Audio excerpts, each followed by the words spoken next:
Students, मैंने पहले एक वीडियो अपलोड की थी, वो डबल कॉलम कैश बुक की थी। आज मैं सिंगल कॉलम कैश बुक की वीडियो अपलोड कर रही हूँ, लेकिन इसके पहले मैं जर्नल एंट्रीज़ कर रही हूँ, क्योंकि जर्नल एंट्रीज़ के लिए भी मेरे पास वीडियोस कमेंट्स आते हैं कि मैम जर्नल एंट्री बता दीजिए कैसे बनेंगी। तो जर्नल एंट्रीज़ मैं बता देती हूँ, क्योंकि लेजर बनाने के लिए पहले जर्नल एंट्रीज़ ही हमें पता आनी चाहिए। या तो आप ओरली कर सकते हो, या फिर अगर नहीं तो पहले जर्नल एंट्रीज़ बनाइए, फिर उससे पोस्टिंग करिए लेजर के अंदर, ठीक है। तो यहाँ पर हम पहले जर्नल एंट्रीज़ बनाएंगे तो आपका जर्नल कवर हो जाएगा। फिर आपका मैं लेजर पोस्टिंग बता दूंगी, लेजर भी आपको आ जाएगा। मतलब कैश बुक कैसे बनेगी, कैश बुक एक लेजर ही है ना, तो उसमें हम आपको बता देंगे किस तरीके से पोस्टिंग होगी। फर्स्ट एंट्री है commenced business with cash, business start किया कैश से। तो हमारा यहाँ पर बिज़नेस के अंदर कैश आया है, इसीलिए जो चीज़ बिज़नेस में आती है उसको डेबिट करते हैं, और जो चीज़ बिज़नेस से बाहर जाती है उसको क्रेडिट कर देते हैं। यहाँ पर हमारा बिज़नेस के अंदर कैश आया है, ठीक है, तो डेबिट कर देंगे इसको। रूल लगा देंगे डेबिट व्हाट कम्स इन, जो भी बिज़नेस में आएगा उसको डेबिट करेंगे। Cash account debit to capital account, cash आया है बिजनेस के अंदर, डेबिट हो जाएगा। नेक्स्ट एंट्री है आपकी बॉट गुड्स फॉर कैश, यहाँ पर आपने गुड्स को ख़रीदा है, माल को ख़रीदा है कैश देकर, ठीक है। तो जब आप कैश दे रहे हो तो आपके पास से क्या चला गया बिजनेस में, बिजनेस से बाहर कैश चला गया, और आपके पास क्या बिजनेस के अंदर आया, गुड्स आया, यानी कि माल आ गया और कैश चला गया। तो जो चीज़ आएगी उसको डेबिट करेंगे, तो परचेज़ के नाम से लिख देंगे गुड्स को, purchase account debit to cash account. Third entry है आपकी सोल्ड गुड्स फॉर कैश, अब यहाँ नकद माल बेचा है, मतलब कैश चला गया और गुड्स आ गया। जब आप माल बेचते हो तो आपके पास कैश आता है, मैंने आपको उल्टा बोल दिया, मैं दोबारा बता देती हूँ। सोल्ड गुड्स फॉर कैश, यहाँ पर आपने क्या किया है, माल बेचा है तो आपके पास कैश आया है और गुड्स चला गया है, ठीक है, माल बाहर चला गया बिजनेस से। तो जो चीज़ आएगी डेबिट हो जाएगी, जो चीज़ बाहर चली गई वो क्रेडिट हो जाएगी। तो यहाँ पर कैश बिजनेस में आ गया, जब माल बेचते हैं तो कैश आएगा, पैसा आएगा माल बेचने के बाद, और हमारा माल वापस मतलब बाहर चला जाएगा बिजनेस से। तो cash account debit to sales account. Next entry है goods purchase from Ravi on credit, अब यहाँ पर हमने रवि से उधार माल खरीदा है, तो रवि हमारा क्या है, क्रेडिटर है, लेनदार है, फ्यूचर में हमसे पैसा लेने आएगा, हम उसका माल लेकर आए हैं उधार, तो कल को वो हमसे पेमेंट लेने आएगा, क्योंकि अभी तक हमने उसे पेमेंट नहीं की है, हम सिर्फ उधार माल खरीद कर लाए हैं। तो परचेज़ की एंट्री हो जाएगी, purchase account debit to Ravi, cash की जगह रवि का नाम आ जाएगा, क्योंकि रवि कौन है, हमारा लेनदार मीन्स क्रेडिटर है। तो परचेज़ की जगह परचेज़ ही रहेगा, लेकिन कैश की जगह अगर ये कैश में होता, नकद माल खरीदते तो टू कैश होता, अब ये उधार माल है यानी क्रेडिट पे है तो टू रवि हो जाएगा। जो चीज़ बिजनेस में आती है उसको हम डेबिट करते हैं, गुड्स आ रहा है इसीलिए हमने गुड्स को डेबिट करा है, लेकिन यहाँ गुड्स अकाउंट डेबिट नहीं लिखते हैं, गुड्स को परचेज़ के नाम से लिखते हैं, purchase account debit to Ravi. Next entry है पेड टू रवि, अब रवि को हमने पेमेंट करी है, क्योंकि रवि इससे हम माल खरीद के लाए थे, अब हमने उसको पेमेंट करी है, तो यहाँ पर एंट्री हो जाएगी Ravi debit to cash account. तो हमारी कितने की एंट्री थी, मैंने इससे पहले की एंट्रीज कर दी थी, क्योंकि मैं आपकी वीडियो रिकॉर्ड करी थी बट वो बीच में बंद हो गई थी, इसलिए मुझे दोबारा रिकॉर्ड करना पड़ा। तो यहाँ पर 7000 से ये एंट्री हो जाएगी, हमने मतलब 7000 जो है रवि को दिए हैं, तो हमारे पास से कैश बाहर चला गया बिजनेस से, जो चीज़ बाहर जाती है उसे क्रेडिट, और जो यहाँ पर रवि कौन है, हमारा लेनदार, मतलब इसको हमें पेमेंट करना था, हमने कर दिया 7000 का, ठीक है, इसलिए इसको रिसीवर को हमने डेबिट किया है। नेक्स्ट है हमारी कैश सेल, मतलब नकद माल बेचा, अब नकद माल हमने कितने का बेचा, 8000 का, तो कैश आया हमारे पास माल बेचने से, माल बेचेंगे तो कैश आएगा और माल चला जाएगा, तो हमारा जो चीज़ बिजनेस में आएगी debit, cash account debit to sales account. अब यहाँ पर देखो, वहाँ परचेज़ का गुड्स को हमने परचेज़ के नाम से दिखाया था जब बिज़नेस में गुड्स आ रहा था, अब यहाँ माल बेचने पे माल बाहर जा रहा है बिज़नेस से, तो हम सेल्स के नाम से दिखाएंगे, वहाँ परचेज़ डेबिट था, यहाँ सेल्स क्रेडिट है। Debit what comes in, credit what goes out, जो चीज़ बाहर गई क्रेडिट, जो चीज़ अंदर आई वो डेबिट, ठीक है। नेक्स्ट एंट्री है, और क्या यहाँ पर पेमेंट की एंट्री थी, क्योंकि हमारा कैश बाहर गया था तो हमारा जो है कैश क्रेडिट हो गया, लेकिन यहाँ रवि रिसीवर है इसलिए हमने रवि को डेबिट कर दिया, ये पेमेंट वाली एंट्री में। उसके बाद है हमारा परचेज़ फर्नीचर फॉर कैश, यहाँ पर हमने फर्नीचर ख़रीदा है कैश में, अब यहाँ हम परचेज़ का नाम नहीं डालेंगे, यहाँ फर्नीचर का नाम डालेंगे, क्यों, क्योंकि ये असेट्स है, बिजनेस के लिए कोई भी असेट परचेज़ करेंगे तो असेट का नाम आएगा सीधा, जैसे purchase furniture and fixture, purchase machinery, purchase land and building, purchase typewriter, purchase computer, कुछ भी है तो उसमें सीधा आएगा परचेज की जगह पर आपका आ जाएगा furniture account debit, machinery account debit, land and building account debit, ठीक है। कोई भी आपकी जो भी बिज़नेस के लिए आप ख़रीद के ला रहे हो, टूल्स मशीनरीज, वो सब उनके नाम से ही आएगी, परचेज़ के नाम से सिर्फ गुड्स आता है, तो यहाँ पर आ जाएगा furniture account debit, furniture account debit to cash account, furniture हमारा है 6000 का, तो यहाँ पर 6000 की एंट्री हो जाएगी। मैं अभी आपको इसकी पोस्टिंग भी बताऊँगी कि कैसे होगा, कैश बुक में कैसे एंट्री होगी इसकी। अभी मैं सिर्फ जर्नल एंट्रीज़ बता रही हूँ क्योंकि बहुत लोगों को जर्नल एंट्रीज़ ही नहीं आती है, तो वो पोस्टिंग कैसे करेंगे लेजर में। पेड वेजेस, अब हमने वेजेस पे करी है, ठीक है, मजदूरी दी, तो कोई भी खर्चे अगर हैं, चाहे वो फैक्ट्री से रिलेटेड है या ऑफिस से रिलेटेड है, उनको हम क्या करते हैं, डेबिट करते हैं। All the expenses and losses will be debited. तो यहाँ पर वेजेस देना, सैलरी देना एम्प्लॉयज़ को, ठीक है, वर्कर्स को वेजेस देना, या फिर इलेक्ट्रिसिटी, ऑफिस एक्सपेंस, या कुछ भी आप एक्सपेंस कर रहे हो, legal charges, consultancy charges, advertisement charges, repair and maintenance, सारे डेबिट होते हैं। और जब आप trading account and P&L account पढ़ते हैं, जैसे मैं बैलेंस शीट, ये सब आपको प्रॉफिट एंड लॉस वगैरह बताऊंगी, ठीक है, फाइनेंशियल स्टेटमेंट बताऊंगी, तब आपको पता चलेगा कौन से खर्चे डेबिट होते हैं, कौन से क्रेडिट होते हैं। ट्रेडिंग में कौन सा एक्सपेंस आता है, P&L यानी प्रॉफिट एंड लॉस अकाउंट में कौन सा एक्सपेंस आता है, बैलेंस शीट में कौन सी लाइबिलिटीज़ और असेट्स आती हैं। तो फिलहाल आप ये समझिए कि वेजेस है ना, मजदूरी, यानी हमारा कैश जा रहा है बिजनेस से बाहर, तो खर्चों को हम खर्चों के नाम से ही डेबिट करते हैं, और कैश बाहर जाता है इसीलिए कैश को क्रेडिट करते हैं। रूल लगा देते हैं, क्रेडिट व्हाट गोज़ आउट, जो भी जाएगा बाहर, गोज़ आउट, बाहर जाना, जो भी बिजनेस से बाहर जाएगा उसको हम क्रेडिट करेंगे। तो वेजेस अकाउंट डेबिट, वेजेस किसको कहते हैं, मजदूरी को, जो वर्कर्स हैं जो काम कर रहे हैं हमारे बिजनेस में, उनको हमने क्या दी, मजदूरी दी, ठीक है। तो ये हमारा हो गया 380 रुपीज़, हमने वेजेस के नाम से वेजेस को दिखाया और इसे डेबिट कर दिया क्योंकि ये खर्चा है। फिर है next entry, paid rent, same वैसे ही रेंट भी खर्चा है, तो rent account debit to cash account, same as above, खर्चों को डेबिट ही करते हैं, ठीक है। कैश बाहर जा रहा है तो कैश को हमने क्रेडिट कर दिया। रिसीव्ड कमीशन, अब हमारा कमीशन क्या है, इनकम है, तो इसमें हमारा कैश आ रहा है हमारे पास, तो cash account debit to commission account या कमीशन रिसीव्ड अकाउंट। इसमें हमने क्या करा है, ये कैश, जब हमें कोई कमीशन मिला, तो जब कमीशन मिलता है तो कैश आता है, ठीक है। हमने कहा ना आज हमें ये कमीशन मिला, या किसी ने कुछ बिज़नेस के लिए वर्क किया उसको कमीशन मिला, तो उसकी तो इनकम है ना, वो खर्चा नहीं है। तो बिज़नेस में अगर कोई भी कमीशन रिसीव हो रहा है तो वो उसकी बिज़नेस की इनकम है, तो कैश आ रहा है तो कैश डेबिट हो जाएगा। और जैसे हम ऊपर खर्चों को डेबिट कर रहे थे, वैसे ही कमीशन रिसीव इनकम है उसे क्रेडिट कर देंगे। ये हो गई हमारी जर्नल एंट्रीज़, ठीक है। जर्नल एंट्रीज़ आप देख लीजिए। अब हम इसको पोस्टिंग करेंगे हमारी कैश बुक के अंदर।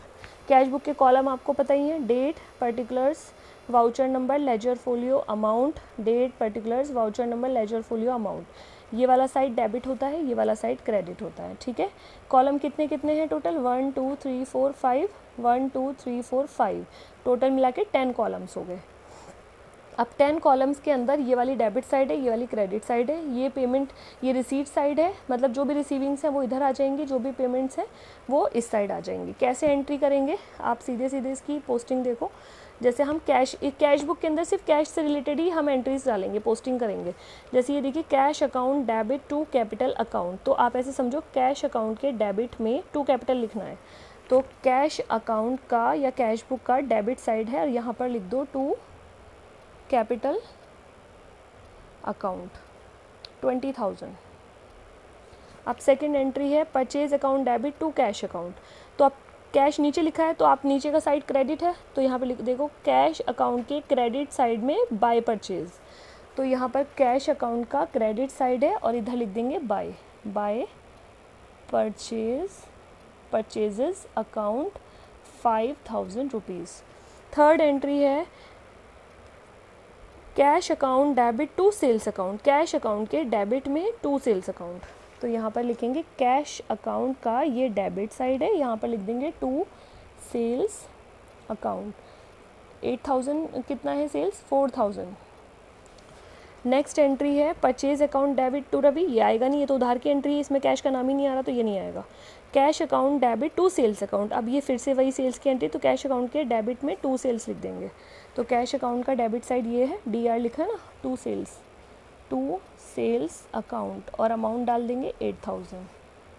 नेक्स्ट एंट्री है रवि डेबिट टू कैश, अब नीचे लिखा है कैश, तो कैश ये क्रेडिट साइड में लिखा है तो इसको इस तरह पढ़ेंगे कैश अकाउंट के क्रेडिट साइड में बाय रवि, तो इधर कर दो बाय रवि कर देंगे और अमाउंट आ जाएगी 7,000। नेक्स्ट एंट्री है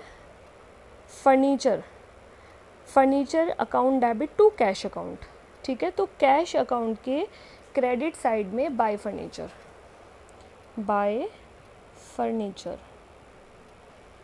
6000।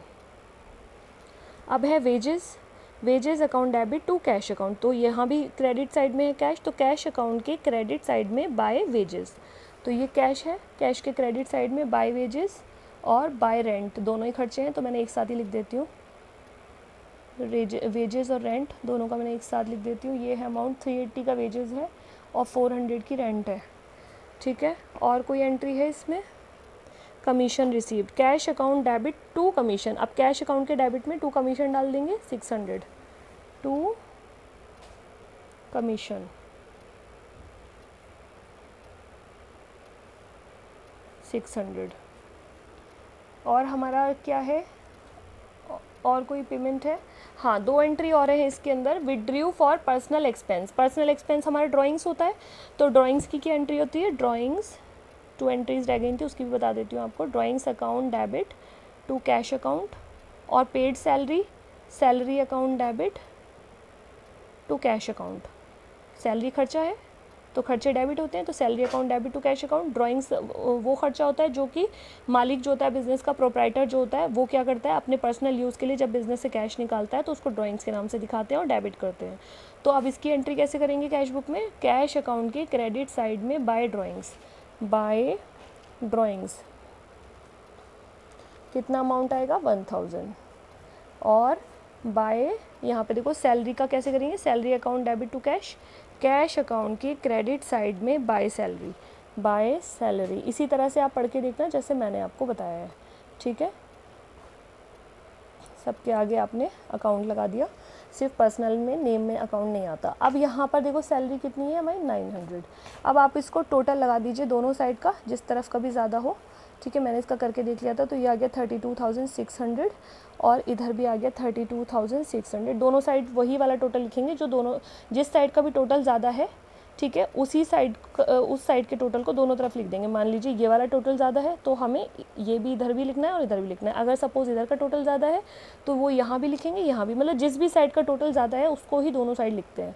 तो यहाँ पर ये 32,600 हमने लिख दिया। अब हम इसका बैलेंस निकालेंगे, कितना बैलेंस है? बाय बैलेंस CD, ठीक है। ये कितना कैसे आएगा? इस सब को टोटल करेंगे, तो ऑब्वियसली ये कम है इससे। जब हमने दोनों साइड का टोटल ऐड, इसको भी हमने ऐड करके देखा रफ़ में, इसको भी हमने रफ़ में ऐड करके देखा, तो हमें पता चला ये 32,600 इससे ज़्यादा है।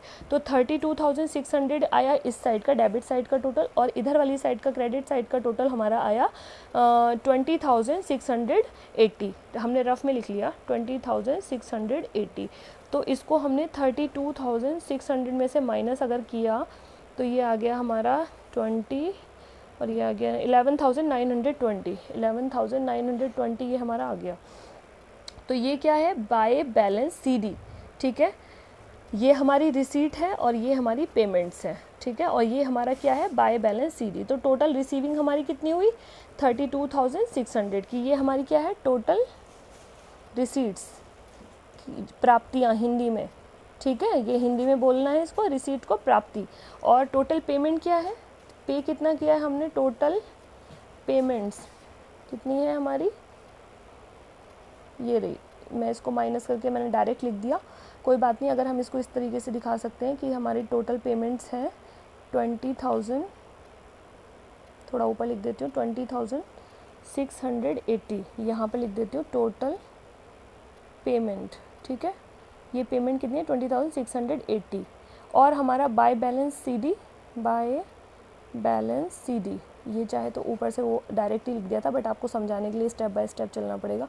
सो बाय बैलेंस CD यहाँ पर आ गया 11,920। तो ये है बैलेंस 11,920। ये क्या है? बाय बैलेंस CD, क्योंकि ऑब्वियसली रिसीट्स में से पेमेंट माइनस करोगे। रिसीट है 32,600, पेमेंट है हमारी 20,680। तो रिसीट में से आपने पेमेंट को माइनस किया तो आपकी बैलेंस कितना आ गया? 11,920। तो ये हमारा जो है ब्रॉड डाउन हो जाएगा BD हो जाएगा ये टू बैलेंस BD 1 अप्रैल को। जब भी जो भी फाइनेंशियल ईयर है वो, मतलब अगर जब भी ईयर कैलेंडर ईयर से चल रहे हो तो 1 जनवरी को स्टार्ट है, और अगर फाइनेंशियल ईयर को चलते हो तो 1 अप्रैल को। तो 1 अप्रैल को यहाँ पर इन्होंने फाइनेंशियल ईयर लिया है, तो उसके अकॉर्डिंग हमारा बैलेंस जो है वो ब्रॉट डाउन हो गया है 1 अप्रैल को 11,920। मतलब बिजनेस में टोटल मिला के ये सारी रिसीट्स थी, मतलब कैपिटल के थ्रू कैश आया, माल बेच के कैश आया, कोई कमीशन रिसीव हुआ उससे कैश आया, तो टोटल मिला के हमारे पास कैश आया 32,600 का। और सारे खर्चे हमारे जो भी थे, चाहे वो माल ख़रीदने में पैसा गया, किसी एसेट्स यानी फर्नीचर को ख़रीदने में पैसा गया, किसी खर्चों को करने में पैसा गया, उन सब में जिसमें भी पेमेंट्स हुई हैं वो आ गई इस साइड में, पेमेंट साइड में। और हमारी पेमेंट्स जो थी हमारी खर्च रिसीट से, यानी जो हमें मिला है उससे कम है। जब हमारी रिसीट ज़्यादा होती है, पेमेंट्स कम होती हैं, तो हमारा क्या है, एक तरह से कैश का बैलेंस ज़्यादा आएगा, ठीक है, कैश रिसीट का बैलेंस ज़्यादा आएगा कैश पेमेंट से। तो कैश रिसीट हमारी ज़्यादा है कैश पेमेंट से, तो कैश रिसीट हमारी आई थी 32,600 की, और कैश पेमेंट हमारी आई थी 11,920 की। तो हमारा जो डेबिट साइड का टोटल है वो क्रेडिट साइड के टोटल से ज़्यादा आया। फिर हमने ये जो बैलेंस निकला 11,920, इस बैलेंस को हमने दिखा दिया बाय बैलेंस CD के नाम से, और फिर हमने इसको क्या किया, ब्रॉट डाउन कर दिया, टू बैलेंस BD कर दिया 11,920। ये हमारी सिंगल कॉलम कैश बुक है।